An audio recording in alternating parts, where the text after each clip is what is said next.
If you're learning Spanish, you have definitely heard of the subjunctive.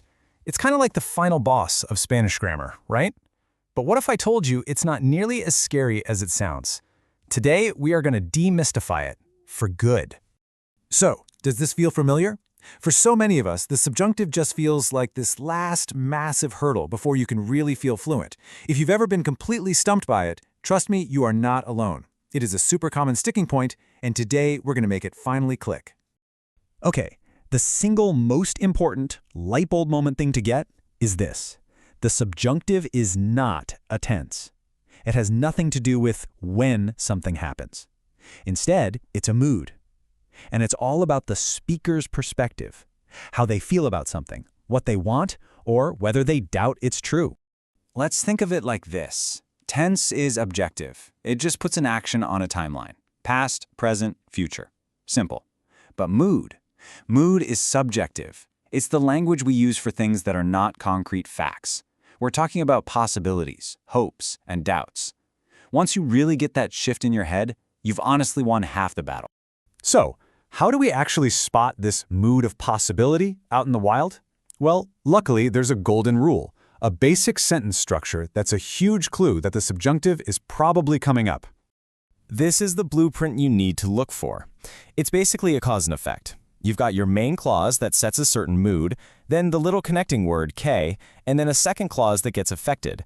That first part acts as a trigger, and it's what forces the verb in the second part to change into the subjunctive. All right, so what exactly are these triggers? Well, to remember them, we have an amazing tool. It's a simple acronym that seriously covers like 90% of the subjunctive cases you're ever going to see. So get ready to meet your new best friend, weirdo. So weirdo stands for wishes, emotions, impersonal expressions, recommendations, doubt, and this special word, ojalá. Let's dive into each one of these. Mastering this acronym really is the key. First up, we've got W for wishes. This is any time the first part of your sentence is talking about something you want, hope for, or desire. You're basically trying to influence an outcome that isn't a fact, at least not yet. So, check out this classic example. Quiero que tú vengas, which means I want you to come. See, quiero, I want, is the wish. That's our trigger. So instead of using the normal present tense vienes, we have to use the subjunctive form vengas. My wanting it is what forces the verb to change.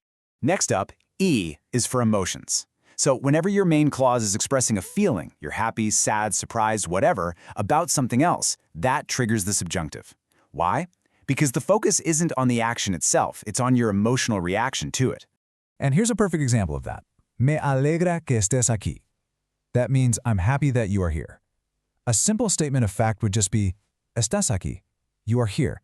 But because I'm throwing my emotion into the mix, me alegra, the verb has to change to the subjunctive, estés. My happiness is the trigger. Okay, moving on to I for impersonal expressions. These are those general statements like, it's important that, or it's necessary that. They aren't facts, right? They're more like opinions, judgments, or necessities. And all of that lives in the subjective world. For instance, es necesario que estudies. It's necessary that you study. That phrase, es necesario que, is a textbook trigger. We're not saying you are studying. That would be a fact. We're giving an opinion about what should happen. And because of that, we use the subjunctive, estudies. R is for recommendations. And this whole category is really about influence. Anytime you suggest something, or ask for something, or advise someone to do something, you're trying to affect their actions. And since that outcome isn't a reality yet, the situation calls for the subjunctive. A super practical example is, te recomiendo que veas esa película.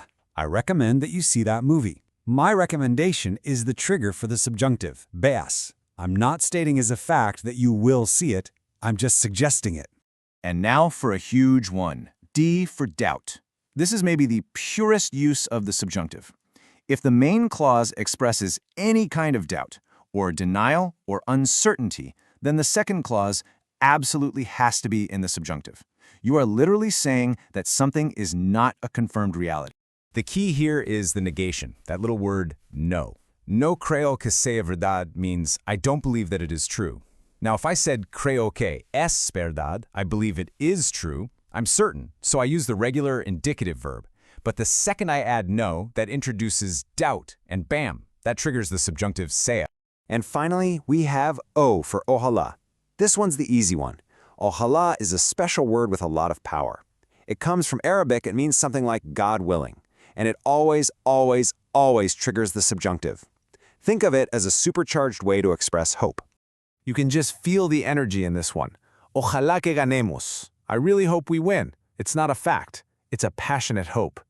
The rule is just so simple. If you see ojalá, you use the subjunctive. No exceptions. Okay, so we've gone through all the weirdo triggers. But it's just as important to know when not to use the subjunctive. And that brings us to the most critical exception, the showdown between certainty and doubt. Think of it like a switch. On one side, you have doubt and uncertainty with phrases like dudo que or no creo que.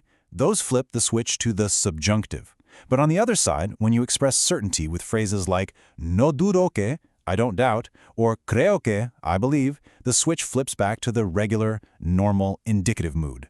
The takeaway is simple. If you're stating something as a belief or a fact, you don't use the subjunctive. Whew, that was a lot, I know.